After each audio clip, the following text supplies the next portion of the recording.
بسم اللہ الرحمن الرحیم۔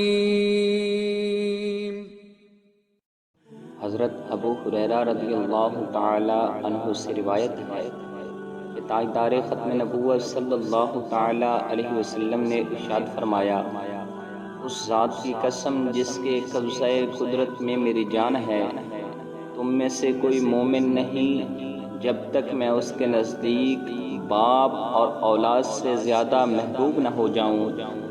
حضرت انس بن مالک رضی اللہ تعالی عنہ سے روایت ہے کہ رسول اللہ صلی اللہ تعالی علیہ وسلم نے ارشاد فرمایا، جس میں 3 چیزیں ہوں وہ ایمان کی چاشنی پائے گا۔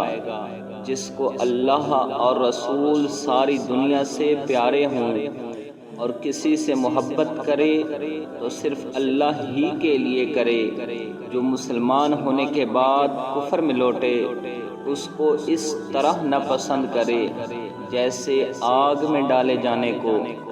حضرت ابن عباس رضی اللہ تعالی عنہما نے فرمایا، نبی اکرم صلی اللہ تعالی علیہ وسلم مدینے یا مکے کے باغوں میں سے کسی باغ پر گزرے، 2 انسانوں کی آواز سنی جنہیں اپنی اپنی قبروں میں عذاب ہو رہا تھا۔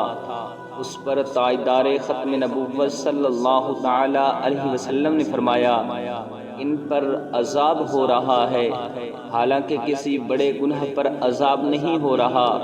اس کے بعد فرمایا، ہاں بڑے گناہ پر ان میں سے ایک پیشاب کر کے نہیں بچتا تھا، دوسرا چغلی کھاتا تھا۔ اس کے بعد تاجدار ختم نبوت صلی اللہ تعالی علیہ وسلم نے کھجور کی ایک شاخ منگائی اور اسے 2 ٹکڑے کیا، ہر ایک کی قبر پر 1 ٹکڑا رکھا۔ دریافت کیا گیا، یا رسول اللہ صلی اللہ تعالی علیہ وسلم آپ نے یہ کیوں کیا؟ فرمایا، جب تک یہ سوکھیں گی نہیں ان کے عذاب میں تخفیف رہے گی۔